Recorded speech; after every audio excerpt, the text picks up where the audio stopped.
ஓம் நம சிவாயம் வாழ்க சர்வம் கிருஷ்ணார்ப்பணம். நண்பர்கள் அனைவருக்கும் இனிய காலை வணக்கம். நான் உங்கள் அஸ்யஸ்தாயா ஆருட ஜோதிடர் Prabhakaran. South Africa versus India, South Africa tour of இந்தியாவுடைய ஃபஸ்ட்டு டெஸ்ட் மேட்ச் ஜோதிட ரீதியாக யாருக்கு வெற்றி பெறுவதற்கான அமைப்பு இருக்குது, ஆருடம் 6 இந்த மேட்சுக்கு எப்படி சொல்லுது, அதே மாதிரி மேட்சோடைய போக்கு எப்படி இருக்கும் அப்படிங்கிறத ஜோதிட ரீதியாக பார்க்கலாம். இந்த மேட்ச் வந்து பார்த்தீங்க அப்படின்னா காலை 9:30 மணிக்கு கொல்கட்டா ஈடன் கார்டன் மைதானத்தில் நடக்குது.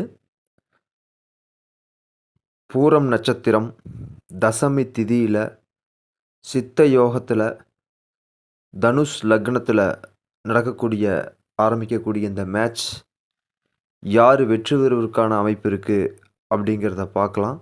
அதுக்கு முன்னாடி ஆருடம் அமைப்பு எப்படி இருக்குது அப்படிங்கிறத பார்க்கலாம். ஆருடம் 6 என்ன சொல்லுதுன்னு பார்த்தீங்கன்னா, இந்த மேட்ச் ஏறக்குறைய வந்து இந்திய அணி வெற்றி பெறும் அப்படிங்கிற அளவுக்கு ஆருடம் 1 சொல்லுது. 2வது ஆருடம் என்ன சொல்லுதுன்னு பார்த்தீங்கன்னா, இந்த மேட்ச் ஆல்ரவுண்டர் மற்றும் பவுலர்ஸோடைய டாமினேட்டட் மேட்சாக இருக்கும் அப்படின்னு சொல்லி ஆருடம் 2 சொல்லுது. ஆருடம் 3 என்ன சொல்லுது அப்படின்னு பார்த்தீங்க அப்படின்னா, ஏறக்குறைய ஒரு பேட்ஸ்மேன் வந்து ஒரு 200+ ரன்ஸ் அடிக்கிறதுக்கான வாய்ப்புகள் இருக்குது. சரிங்களா? இதில் வந்து பார்த்தீங்கன்னா, சவுத் ஆஃப்ரிக்கா பேட்ஸ்மேனுக்கும் ஒருத்தருக்கு வாய்ப்பு இருக்குது, இந்தியா பேட்ஸ்மேனுக்கும் ஒருத்தருக்கு வாய்ப்பு இருக்குது. சரிங்களா?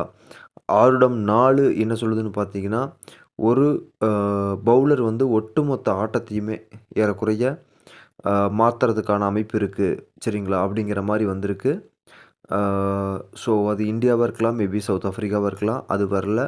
ஆனால் ஒரு பவுலருடைய டாமினேஷன் ரொம்ப பயங்கரமாக இருக்கும் அப்படிங்கிற மாதிரி நமக்கு வந்திருக்கு.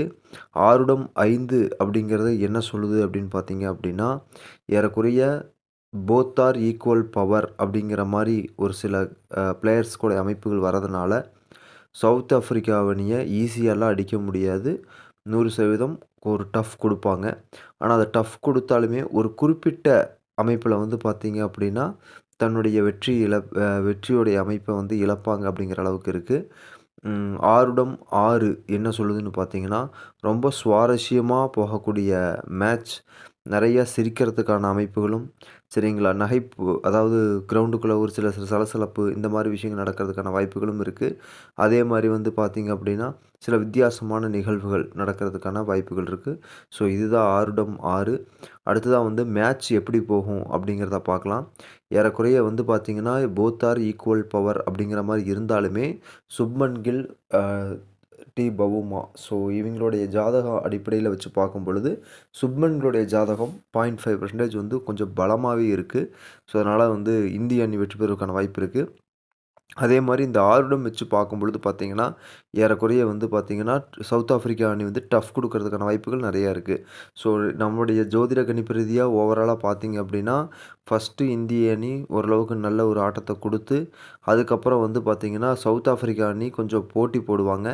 போட்டி போட்டு கொஞ்சம் ஓரளவுக்கு வந்து நாங்கள் டஃப் கொடுக்குறோம் அப்படிங்கிற மாதிரி ஆட்டம் போகும். அதுக்கப்புறம் பார்த்தீங்கன்னா, ஒரு குறிப்பிட்ட ஸ்டேஜில் அப்படியே டோட்டலாக அன்சர்பிலிட்டி மாதிரி அவங்களுடைய விக்கெட்டுகள் இழந்து டோட்டலாக வந்து இந்தியா பக்கம் ஆட்டம்ங்கிறது மாறிடும் அப்படிங்கிற அளவுக்கு இருக்குது.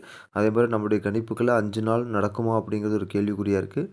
ஒரு 3 டேஸ் ஆர் 4 டேஸ்க்குள்ளேயே வந்து மேட்ச் முடிகிறதுக்கான வாய்ப்புகள் கூட இருக்குது. ஸோ இதுதான் இன்னைக்கு இந்த டெஸ்ட் மேட்சுக்குடைய ஃபஸ்ட்டு டெஸ்ட் மேட்சுக்குடைய ப்ரெடிக்ஷன். அதே மாதிரி வந்து பார்த்திங்கன்னா, உமன்ஸ் பிக் பேஸ் லீகோடைய ப்ரெடிக்ஷன்ஸ் நம்ம டெலிகிராம் சேனலில் அப்டேஷன் கொடுத்துட்ருக்கோம். ஸோ விருப்பமுடைய நண்பர்கள், சரிங்களா, ட்ரேட் பண்ணக்கூடிய நண்பர்கள் நம்மளுடைய டெலிகிராம் சேனலில் வந்து ஜாயின் பண்ணிவிட்டு பாருங்கள். புதுசாக நிறைய நண்பர்கள் வந்திருக்கக்கூடிய அனைத்து நண்பர்களுக்கும் என் நன்றியை தெரிவிச்சுக்கிறேன். அதே மாதிரி ஆதரவு கொடுங்கள். கண்டிப்பாக நம்ம பயணம் பண்ணலாம். இந்த பிகேஎல், அதாவது ப்ரோ கபடி லீக் வந்து நம்ம கடைசி 2, 3 ஆட்டங்கள் நல்ல ஒரு ப்ரிடிக்ஷனை கொடுத்தோம். பட் ஓவராலாக இந்த ப்ரோ கபடி லீக்கோடைய ப்ரிடிக்ஷன்ஸ் நம்மளுக்கு வந்து அந்தளவுக்கு ஏற்புடையதாக இல்லை. போன வருஷம் பார்த்தீங்க அப்படின்னா, போன பிகேஎல் வந்து ரொம்ப பெர்ஃபெக்ட்டா இருந்துச்சு. நமக்கு ஒரு 90% வந்து ரிசல்ட் குடுத்துச்சு. பட் இது வந்து பார்த்தீங்கன்னா, ஒரு 50 ஆர் 60% தான் நமக்கு ரிசல்ட் குடுத்துருக்கு. ஆனா, பிக் பேஷ் லீக் வந்து இப்ப சூப்பரா போயிட்டுருக்கு. நல்ல ப்ரிடிக்ஷன்ஸ் நம்ம குடுத்துட்ருக்கோம். ட்ரேட் பண்ணக்கூடிய நண்பர்கள், வேணும்னு நினைக்கக்கூடிய நண்பர்கள் நம்ம டெலிகிராம் சேனல்ல ஜாயின் பண்ணிக்கங்க. அனைவருக்கும் மீண்டும் என் நன்றியை தெரிவிச்சுக்கிட்டு, ஒரே ஒரு விஷயத்த மட்டும் சொல்லிர்றேன். அடுத்தது டெஸ்ட்டு, அதாவது சவுத் ஆஃப்ரிக்கா வெர்சஸ் இந்தியாவுடைய சீரியஸோடைய மேட்சஸ் கண்டிப்பா வந்து ஓடிஐ இது எல்லாமே வந்து நம்ம யூடியூப் சேனல்லே குடுப்போம். 2020 மட்டும் நம்ம டெலிகிராம் சேனல்ல அப்டேட் பண்ணுவோம். ஸோ, அத வந்து பார்த்து வாங்கிக்கங்க. மீண்டும் என் நன்றிய தெரிவிச்சுக்கிறேன். புதுசா வந்திருக்கிறீங்க. நெறைய பேர் ஆதரவு குடுக்குறீங்க. சில நண்பர்கள் வந்து இன்னைக்கே மெசேஜ் பண்ணீங்க. டெஸ்ட் மேட்ச் குடுங்க சார் அப்படின்னு சொல்லிட்டு. ஸோ, அதனால தான் நானு காலையில தான் அனுப்பலான்ட்டு இருந்தேன். ஸோ, இப்பவே வந்து உங்களுக்கு நான் இந்த ப்ரிடிக்ஷன குடுக்குறேன். மறுபடியும் அடுத்த டெஸ்ட் மேட்சோடைய ப்ரிடிக்ஷன்ல சந்திக்கலாம். நான் உங்கள் அஸ்யஸ்தாயா ஆருட ஜோதிடர் பிரபாகரன். நன்றி, வணக்கம்.